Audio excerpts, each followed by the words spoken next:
Assalamualaikum warahmatullahi wabarakatuh. Hamdan wa syukran lillah, salatan wa salaman ala rasulillah, Sayyidina wa maulana Muhammad ibn Abdullah wa ala alihi wa sahbihi wa mawala. La hawla wa la quwwata illa billah. Amma ba'du, subhanaka la ilma lana illa ma'alamtana innaka antal alimul hakim.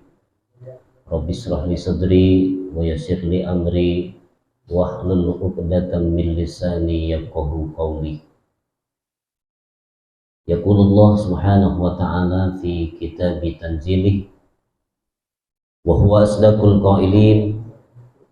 A'udzu billahi as-sami'il 'alim minasy syaithanir rajim. Syahrul Ramadan allazi unzila fihi al-Qur'an hudan lin-nasi wa bayyinatin minal huda wal furqan. Al-ayah. Wa qala Nabi sallallahu alaihi wasallam, "Man shoma Ramadhana imanan wa ihtisaban, ghufira lahu ma taqaddama min dhanbihi." Shadaqallah wa shadaqa Rasulullah sallallahu alaihi wasallam. Yang saya hormati Ketua DKM Masjid atau musola? Tidak. Musola sih. Sholah Urwatul Wusta dan segenap jajarannya, Ustadz Idham yang sudah berbagi informasi dengan saya untuk menyampaikan pengajian dan kajian pada subuh yang mulia ini. Para asatizat, para tokoh sesepuh, para orang tua kami yang mohon maaf tidak disebutkan namanya satu persatu, bapak-bapak, ibu-ibu, ibu ada nggak? Saudara-saudara, soimin dan soimat, jamaah subuh dan jamaah kuliah subuh yang dirahmati Allah Subhanahu wa Ta'ala. Puji syukur kita panjatkan kehadirat Allah Subhanahu wa Ta'ala di Ramadan hari yang ke-19 ini. Alhamdulillah kita masih diberikan sehat oleh Allah Subhanahu wa Ta'ala, masih diberikan umur panjang, sementara begitu banyak saudara-saudara kita yang sedang sakit di rumah sakit, sedang diopnam, ataupun sedang sakit di rumah. Jangankan untuk bergerak, sujud, jalan pun tidak bisa. Tapi alhamdulillah hari ini Allah berikan kita nikmat yang luar biasa, nikmat sehat afiat, sehingga kita bisa melangkahkan kaki kita, mengayunkan tangan untuk sama-sama memakmurkan musolah kita dalam rangka juga menghidupkan Ramadan yang mulia ini. Maka tentunya tidak ada kata yang pantas untuk kita ucapkan di kesempatan pagi hari ini setelah kita ditidurkan panjang oleh Allah Subhanahu wa Ta'ala tadi malam, dan alhamdulillah kembali Allah bangunkan kita bisa menatap dunia ini dan bisa bersilaturahmi bersama di musolah kita tercinta ini. Maka semuanya itu semata-mata itu karena rahmat Allah Subhanahu wa Ta'ala. Maka oleh karenanya tidak ada kalimat yang patut kita ucapkan di kesempatan pagi mulia ini selain mengucapkan kalimat Alhamdulillahillazi tatimmus shalihat. Segala puji bagi Allah Subhanahu wa Ta'ala, yang mudah-mudahan segala pujian itu dapat menyempurnakan amal-amal soleh kita pada pagi hari ini dan hari-hari berikutnya. Selawat dan salam semoga selalu dilimpahkan kepada junjungan tercinta Habiban al-Karim, Nabiuna wa Habibuna Muhammad Rasulullah Sallallahu Alaihi Wasallam. Bapak Ibu hadirin yang dirahmati Allah Subhanahu wa Ta'ala, kita bersyukur juga Ramadan ini sudah menapaki hari ke-19. Ibarat seorang kekasih, Ramadan ini keberadaannya sangat dinantikan dan dirindukan. Dan kepergiannya menyisakan perasaan sedih yang mendalam, apalagi ketika berkumandang takbir. Kita sudah tidak taraweh lagi, saum masih bisa, ya, saum sunnah.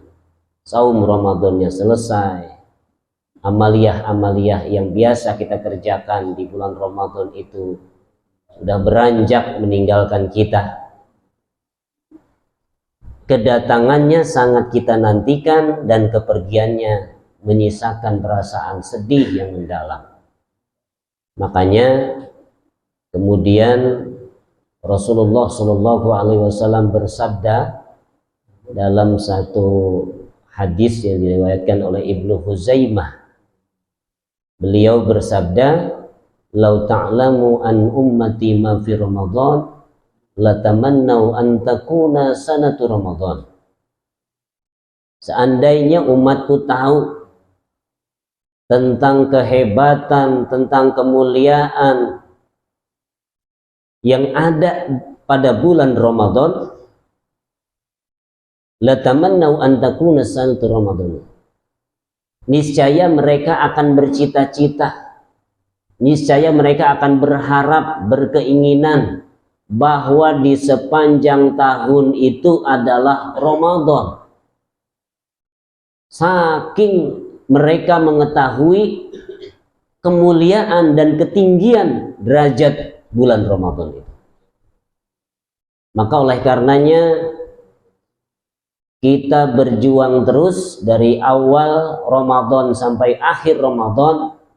Jangan sampai ketika Ramadan itu meninggalkan kita, kita lampaui Ramadan itu dengan dan tanpa amal-amal terbaik kita. Karena kita belum tentu berjumpa lagi dengan Ramadan. Belum tentu umur kita sampai pada tahun yang akan datang dan mengulang lagi Ramadan pada tahun ini. Maka kita maksimalkan Ramadan ini dengan ibadah-ibadah terbaik. Kita sholat tarawih di malam harinya, siang hari kita saum, kita jaga bukan hanya puasanya, tapi bagaimana kita jaga pahala puasanya. Kalau menjaga puasanya kita tahan benar, dari makan minum udah tahan benar dah, sama lapar sama haus sudah tahan, tapi emang ngomongin orang yang gak tahan. Ini kita jaga betul supaya Ramadan ini memang memiliki asar terbaik buat kita semua. Kemudian di samping tarawih pada malam harinya, kita sambung lagi dengan witirnya, kita sambung lagi dengan tahajudnya. Makanya rugi kalau bulan Ramadan itu kita nggak tarawih dan kemudian tidak ada minimal 2 rakaat kita tahajud menjelang sahur atau setelah sahur itu. Rugi rasanya ketika kita dibangunkan oleh Allah Subhanahu wa taala, melek mata kita, sehat badan kita, kita memiliki kesempatan pada malam hari itu untuk makan, menikmati makan minum sebagai anugerah Allah Subhanahu wa taala dalam sahur kita, tapi tidak ada minimal 2 rakaat pun kita bersujud kepada Allah dalam qiyamul lail. Malam Ramadan saja kita nggak berjuang untuk melakukan itu, apalagi malam-malam selain Ramadan. Maka di antara kerugian kita itu diantaranya adalah kita sering meninggalkan momentum penting di bulan Ramadan itu adalah tahajud kita. Mumpung kita dibangunin oleh Allah, mumpung kita disegarkan oleh Allah, mumpung kita disehatkan oleh Allah, tidak ada salahnya ya, 5 menit menjelang kita makan sahur kita sujud kepada Allah dalam tahajud panjang kita. Kata Allah Subhanahu wa taala, ketika doa dikabulkan, ketika istighfar, ampunan dibukakan pintunya oleh Allah Subhanahu wa taala selebar-lebarnya. ketika permintaan dan hajat-hajat dikabulkan oleh Allah Subhanahu wa taala, kita meminta kepada Allah, maka gunakan waktu sahur itu di antara waktu yang mustajabah untuk kita meminta dan mengangkat tangan, kita menggetarkan arasy Allah Subhanahu wa taala itu. Jadi sayang kalau kita nggak memanfaatkan. Juga ada waktu mustajabah. Kapan waktu mustajabah itu? Di antaranya selain dari sepertiga malam yang pertama, sepertiga malam yang kedua, sepertiga malam yang terakhir, pada saat waktunya sahur, di antaranya menjelang berbuka.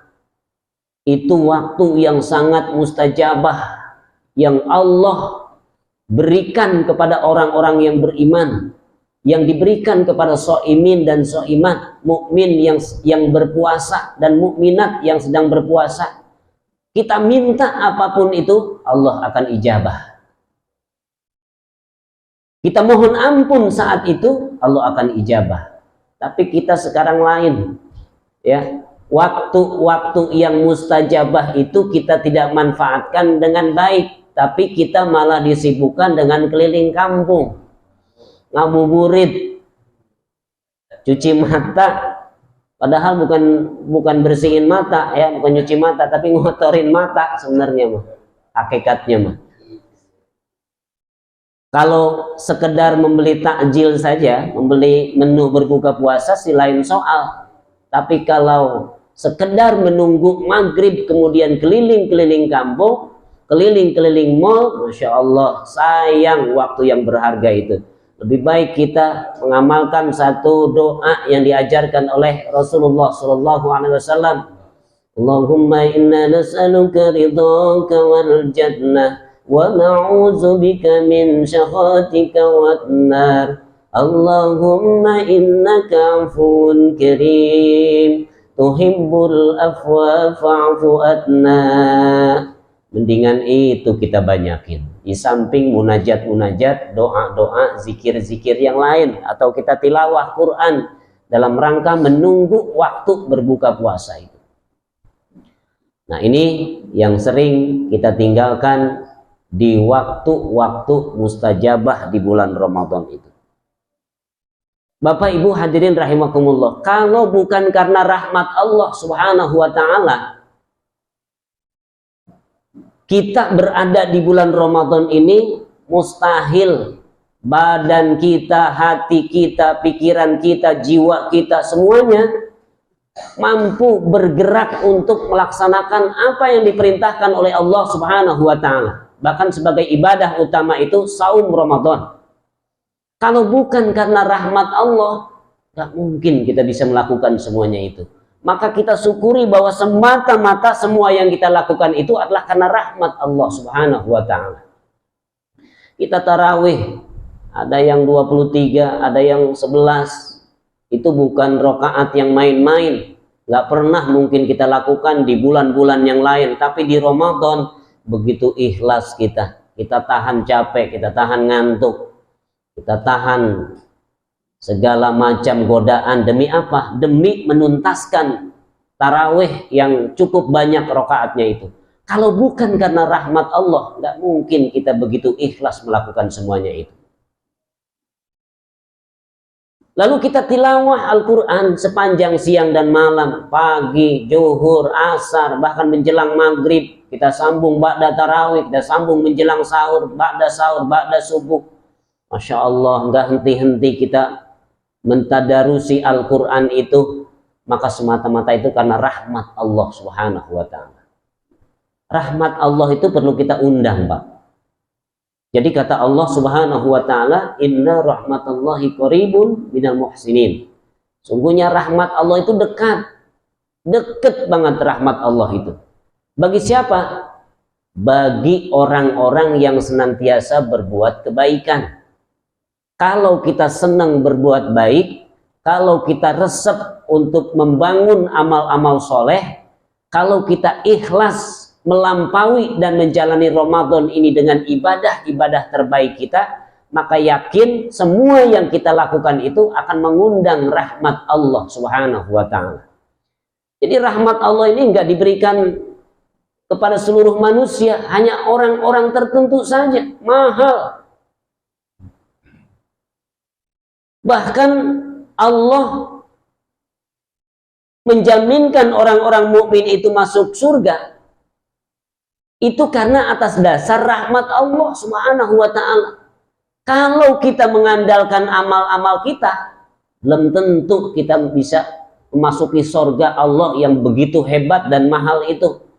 Karena kita tahu berapa sih sholat kita yang kita kerjakan, berapa ayat, berapa juz, berapa kali kita menghantamkan Al-Quran, berapa sih nilai sodakoh yang kita infakkan di jalan Allah Subhanahu wa ta'ala, berapa sih amal-amal soleh yang sudah kita kerjakan. Kita bisa berhitung. Kalau untuk membayar surga Allah yang begitu hebat, gak mungkin kita sanggup membayarnya. Tapi ada satu yang menyebabkan orang-orang mukmin itu masuk ke dalam surganya Allah Subhanahu wa ta'ala, karena rahmat Allah Subhanahu wa ta'ala. Ini penting. Makanya di setiap Ramadan kita bangun segala kebaikan-kebaikan. Tujuannya tak lain bagaimana kita ingin menggapai rahmat Allah Subhanahu wa ta'ala. Bapak Ibu, kenapa di bulan Ramadan itu masih banyak saja orang yang membangkang kepada perintah Allah? Ya, ada yang rokok di pertigaan, di perapatan. Ya, malunya udah hilang, urat malunya udah hilang. Kalau kita jalan ke mall, ke pasar, ada kaki gentayangan tuh di warteg-warteg, di rumah makan Padang. Ya. Dan marak semua rumah-rumah makan sekarang sudah banyak memiliki hordeng. Sehingga ada makhluk tanpa kepala. Kenapa mereka seperti itu di bulan Ramadan, padahal jelas Allah sudah panggil kutiba alaikumusiyam. Karena mereka nggak dapat rahmat Allah Subhanahu wa ta'ala, yang nggak girang ketika Ramadan itu akan datang, kemudian mempersiapkan program-program terbaiknya untuk menjalankan ibadah-ibadah di bulan Ramadan itu. Ramadan datang aja mereka nggak girang, bahkan menjadi hambatan untuk makan minum mereka, untuk mereka melakukan aktivitas seperti biasanya. Wajar kalau kemudian ketika orang-orang semuanya tunduk taat kepada Allah di bulan Ramadan, mereka membangkang. Kenapa? Karena rahmat Allah nggak datang kepada mereka. Mereka nggak berikhtiar, berusaha gigih keras untuk mendapatkan rahmat Allah itu. Ada orang yang udah dikasih kaya, jabatannya hebat, tapi masih korupsi aja. Ya Allah, karena apa? Mereka sudah dicukupi oleh Allah, mereka sudah dikayakan oleh Allah Subhanahu wa ta'ala. Hartanya sudah berlimpah, tapi tega kemudian korupsi aja. Karena nggak dapat rahmat Allah Subhanahu wa ta'ala. Kalau kita melihat di flora dan fauna, kenapa buaya itu ketika menetaskan telur-telurnya kemudian jadi anak-anak buaya, kenapa nggak ditelen sama ibu sama induknya?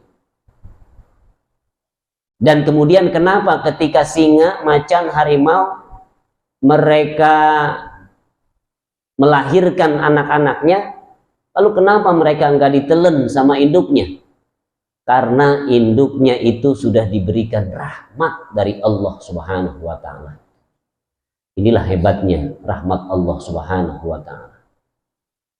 Maka oleh karena itu, marilah sama-sama di kesempatan terbaik ini kita gapai rahmat Allah Subhanahu wa ta'ala itu dengan memaksimalkan ibadah-ibadah terbaik kita.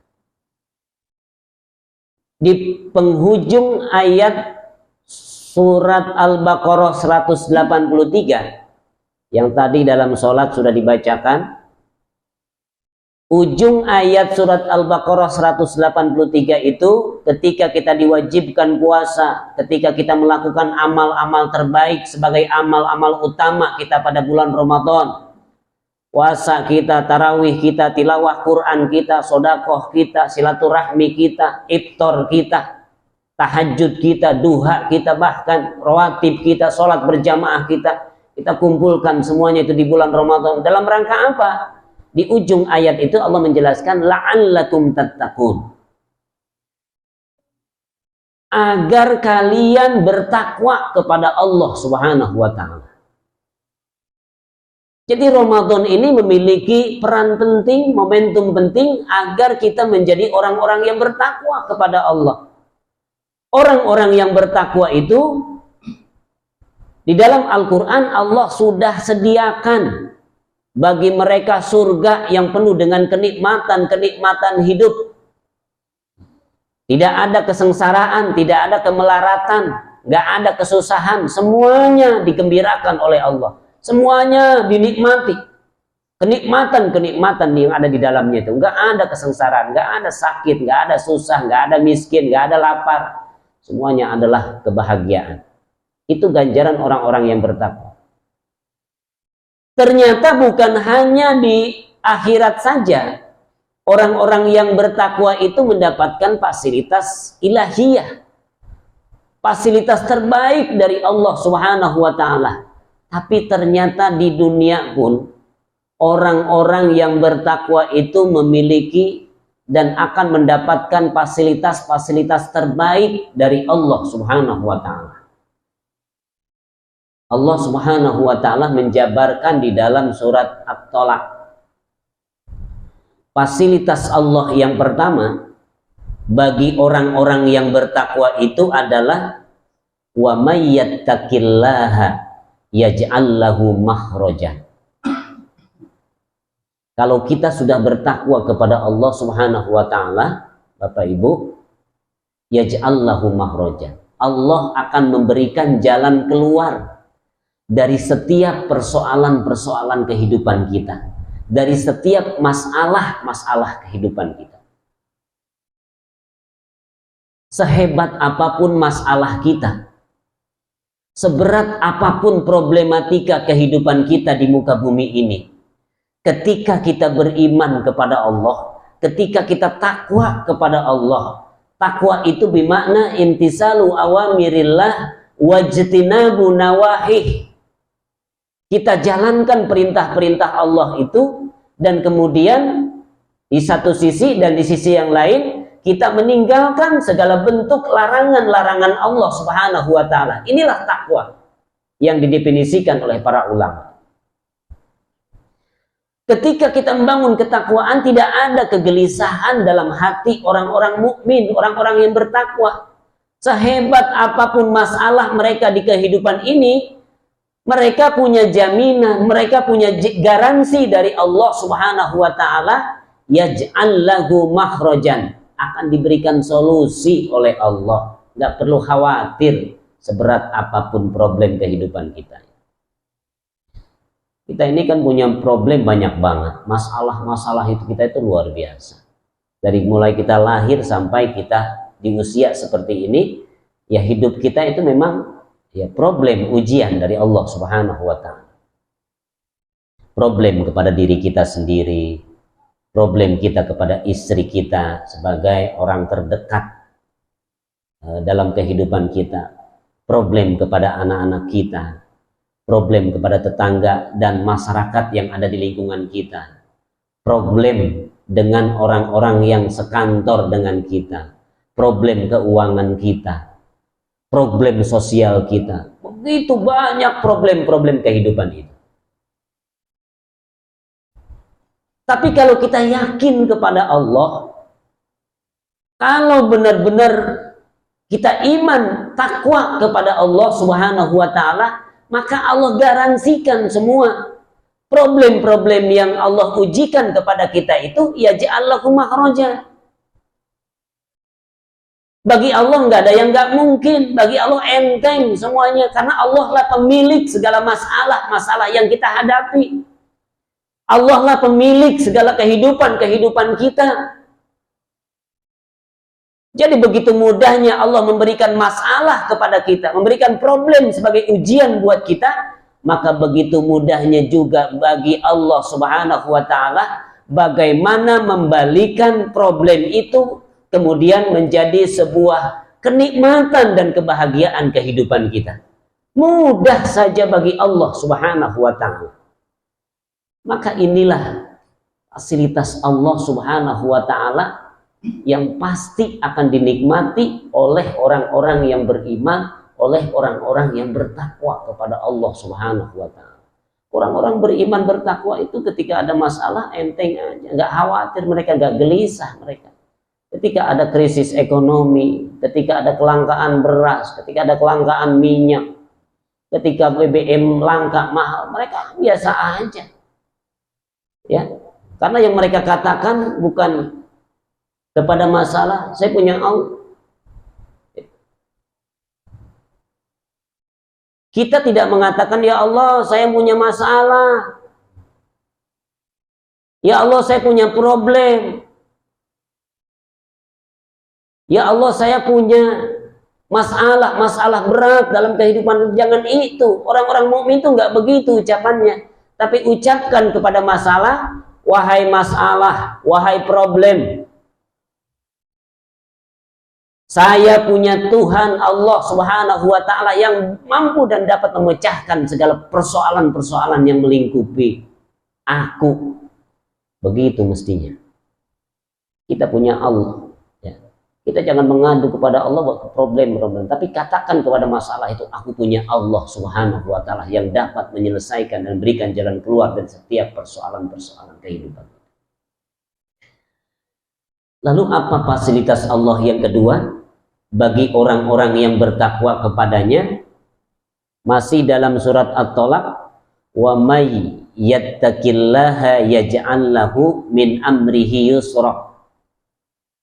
Barang siapa yang bertakwa kepada Allah Subhanahu wa ta'ala, min amrihi yusra, Allah akan memudahkan segala urusan-urusannya.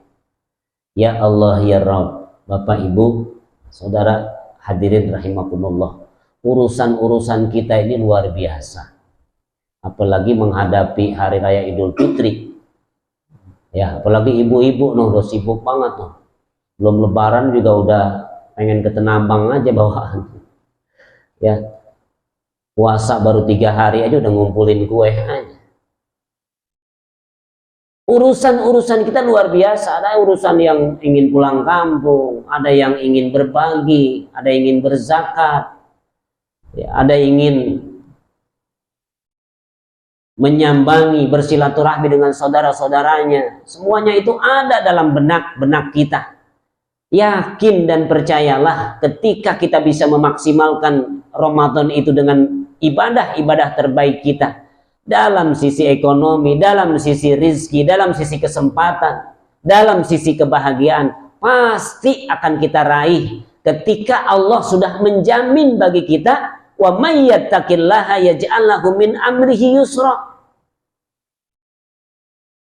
Kadang kita sering putus asa, kenapa? Karena kita nggak mengkaji ini, bahwa segala, kalau kita sedang ada problem, lari kepada Allah.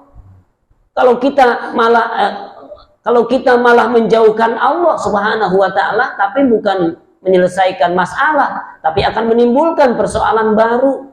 Kadang-kadang anak muda punya masalah sedikit, kemudian lari ke minum-minuman keras, lari ke tongkrongan, lari ke dugem, lari ke diskotik, lari ke warung-warung ngopi. Bukan itu cara memecahkan masalah. Lari dari Allah Subhanahu wa ta'ala, jauh dari Allah Subhanahu wa ta'ala, itu bukan malah menyelesaikan masalah, tapi justru akan menambah persoalan-persoalan baru, urusan-urusan yang baru.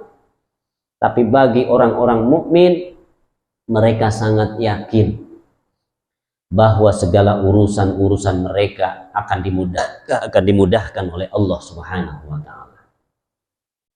Kita sering dihadapkan kepada urusan-urusan ekonomi, ya, urusan biaya pendidikan anak-anak kita. Masya Allah Pak, kalau kita yakin kepada Allah, itu biaya pendidikan kita itu memang ikhtiarnya dari kita, tapi yang menjamin itu adalah Allah.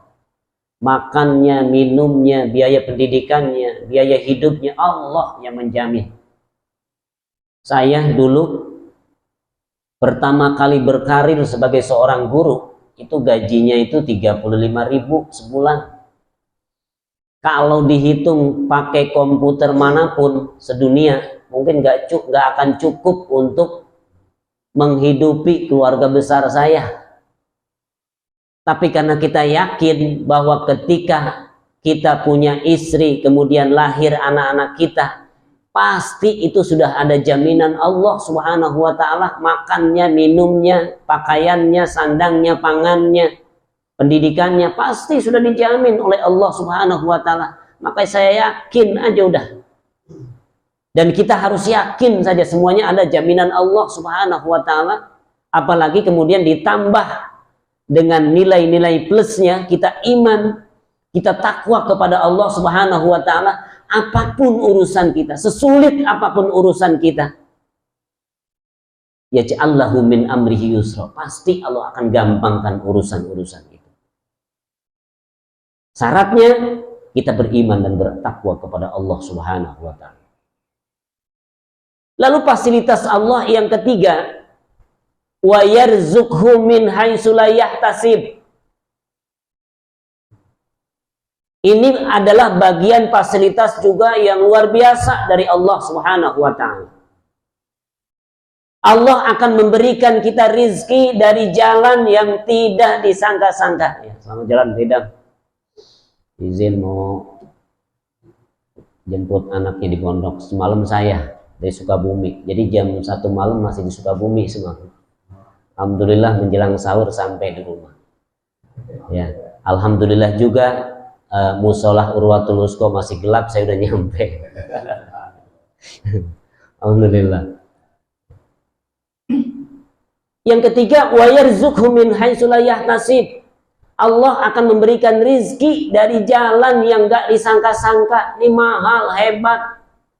Tadi saya sudah ungkapkan bahwa di awal saya berkarir sebagai seorang guru, saya ngajar sebulan itu digaji dengan Rp35.000 untuk membiayai istri dan anak-anak saya yang saat itu baru 2. Dan ternyata mereka sehat, hidup, sekolah, bahkan sampai mondok, sampai kuliah, sampai saat ini, karena kita yakin semuanya ada jaminan Allah Subhanahu wa ta'ala.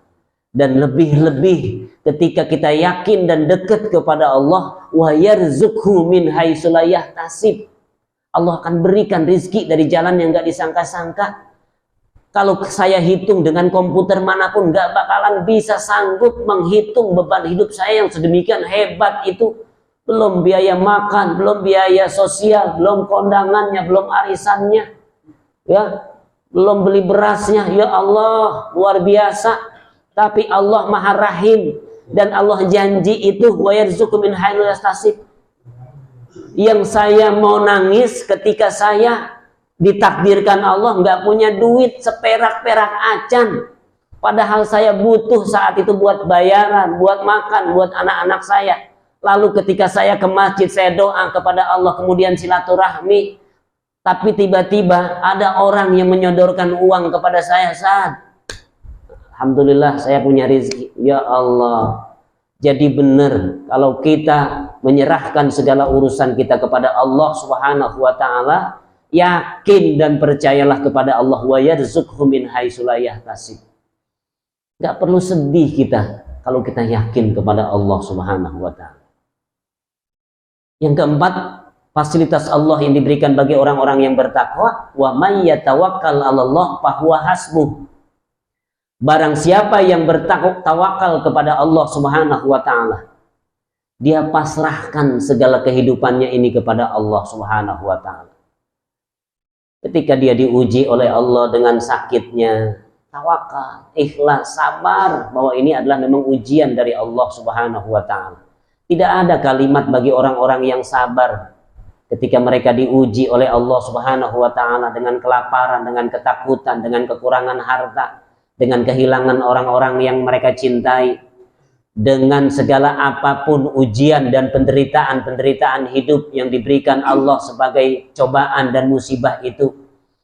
Wa basyiris sabirin, kata Allah, kabarkan kepada mereka berita gembira ya Muhammad bagi orang-orang yang sabar. Siapa orang-orang yang sabar itu? Siapa orang-orang yang bertawakal itu? Allazina iza asobathum musibah qalu inna lillahi wa inna ilaihi raji'un. Jika mereka ditimpa musibah, ditimpa cobaan hidup dari Allah Subhanahu wa ta'ala, Tidak ada bahasa yang keluar dari mulut mereka kecuali innalillah wa inna ilaihi raji'un. Ya Allah, semuanya dari Engkau ya Allah. Harta yang Engkau berikan ini adalah semuanya milikmu, darimu ya Allah. Ketika Engkau cabut dariku, saya hanya bisa pasrah ya Allah. Itulah bahasa kalimat orang-orang yang beriman.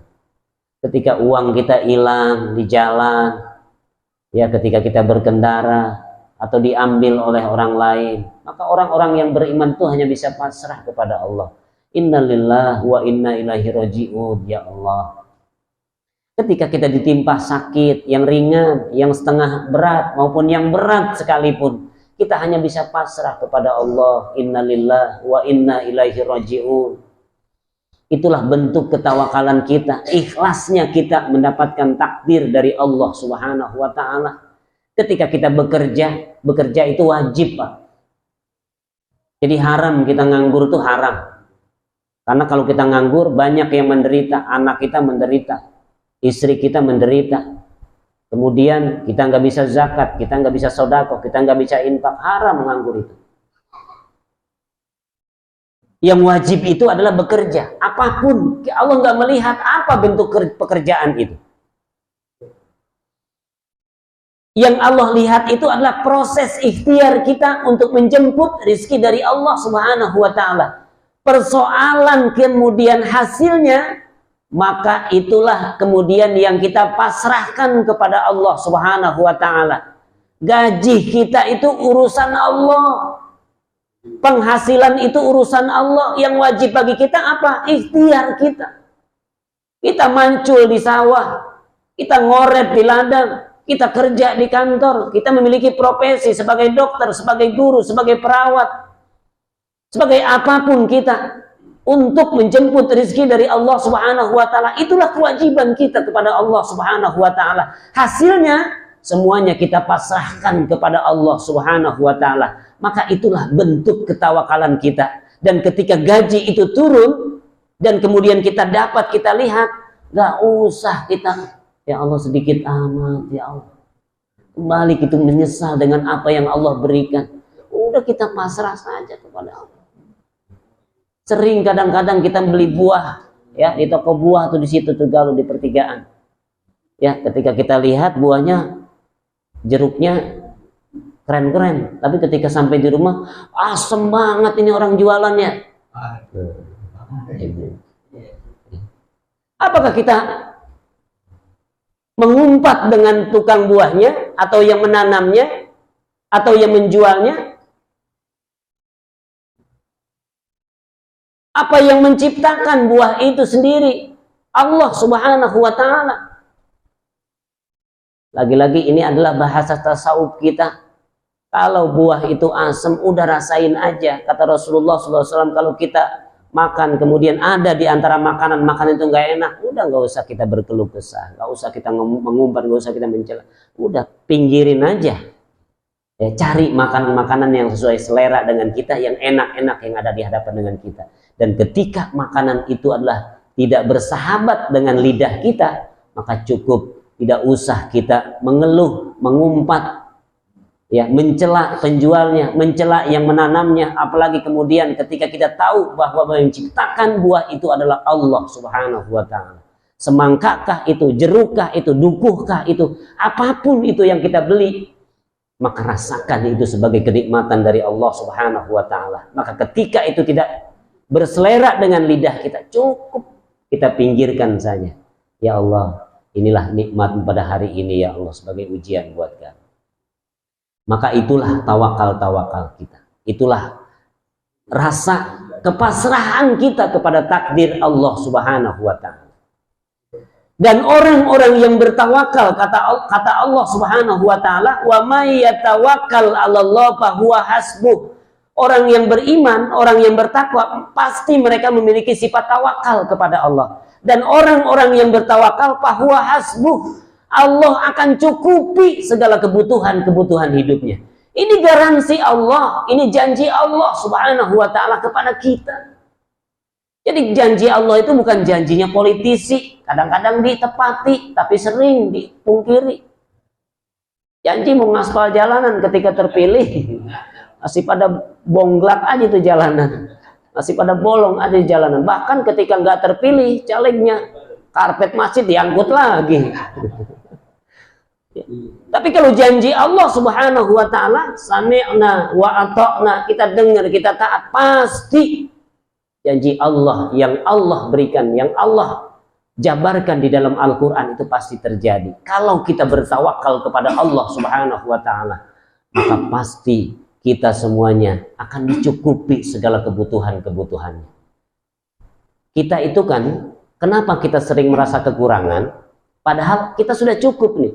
Makan cukup, duit cukup, biaya pendidikan kita cukup. Apa yang membuat kita nggak cukup? Karena keinginan kita. Keinginan kita beli motor, keinginan kita beli mobil, ketika keinginan kita mendapatkan rumah yang mewah, menambah harta dunia dan terus. Itulah yang membuat kita tidak cukup, padahal Allah sudah mencukupi segala kebutuhan kita itu.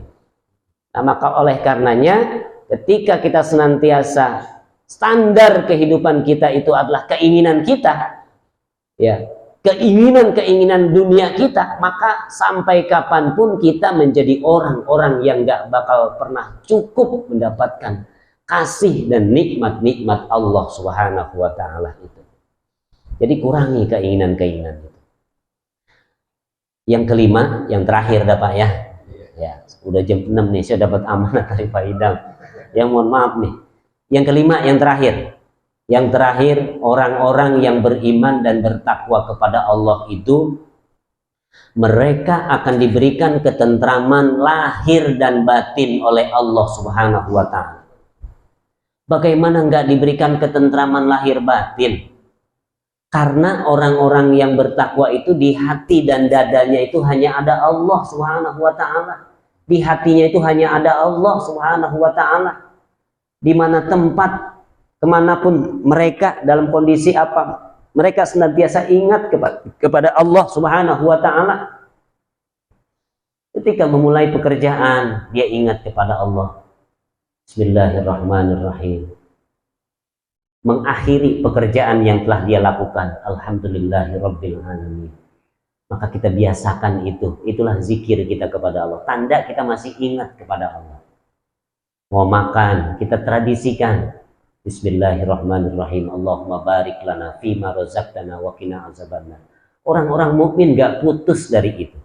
Di samping doa sebagai sunnah Rasulullah SAW, itu juga adalah bentuk syukur kita kepada Allah. Jangan kita mentang-mentang panik, nggak makan dari pagi sampai maghrib, kemudian kita main haben aja itu, ya, makanan minuman yang ada di depan kita. Jangan. Ya, orang-orang beriman bertakwa senantiasa bersyukur dan juga ingat kepada Allah Subhanahu wa ta'ala. Selesai makan, dia ingat kepada Allah. Alhamdulillahillazi at'amana wa saqana wa ja'alna minal muslimin. Kami syukur kepadamu ya Allah, Engkau telah mengenyangkan kami, Engkau telah menguatkan tubuh-tubuh kami dengan makanan dan minuman-Mu ya Allah. Mau tidur, bismika Allahumma ahya wa amut, ya Allah saya pasrahkan tubuh saya. Saya istirahatkan tubuh saya ya Allah, saya pasrahkan kepada Engkau ya Allah. Atas namamu ya Allah, kita pasrahkan tidur kita. Kalau perlu kita tambah dengan sholawat, dengan al-ikhlas, dengan Allahumma gfir lil muslimina wal muslimat wal mu'minina wal mu'minat. Mudah-mudahan orang-orang mukmin mengampuni kita. Kemudian kita sambung dengan subhanallah walhamdulillah wala ilaha illallah wallahu akbar. Pasrahkan jiwa kita kepada Allah. Dan ketika kembali kita dibangunkan oleh Allah Subhanahu wa ta'ala, orang-orang yang beriman kembali dia berzikir kepada Allah. Alhamdulillahillazi ahyana ba'dama amatana wa ilaihin nusur. Saya memujimu ya Allah, segala puji bagimu ya Allah yang telah menghidupkan kami kembali ya Allah. Hari ini kami bisa menatap dunia, hari ini kami bisa menikmati rizkimu ya Allah. Hari ini kami bisa menikmati hidangan terbaik untuk menjalankan ibadah kepadamu ya Allah. Saya bisa menjalankan subuh saya bisa menjalankan puasa saya menjalankan tilawah saya bisa bersilaturahmi dengan saudara-saudara saya bisa mengikuti kajian-kajian subuh ya Allah. Bersyukur saya padamu ya Allah. Begitulah kalimat orang-orang yang beriman. hanya ada syukur, hanya ada zikir, hanya ada ingat kepada Allah Subhanahu wa taala. Ketika berangkat kerja, berangkat keluar rumah, bismillah tawakkaltu 'alallah la haula wala quwwata illa billah. Dengan namamu ya Allah, tawakaltu, saya bertawakal kepada Engkau ya Allah, tidak ada kekuatan kecuali kekuatan milikmu ya Allah. La haula wala quwwata illa billah. Kita pasrahkan semuanya kepada Allah. Semuanya adalah doa, semuanya adalah zikir. Di mana kesempatan, di mana kita ada, di mana orang-orang mukmin kumpul. Bahkan sampai masuk ke dalam WC sekalipun, kita senantiasa zikir diajarkan oleh Rasulullah. Orang-orang beriman bertakwa zikir kepada Allah.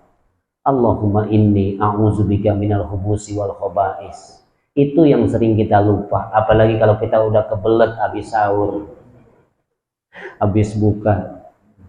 Masuk kita ke dalam WC setelah kita zikir kepada Allah.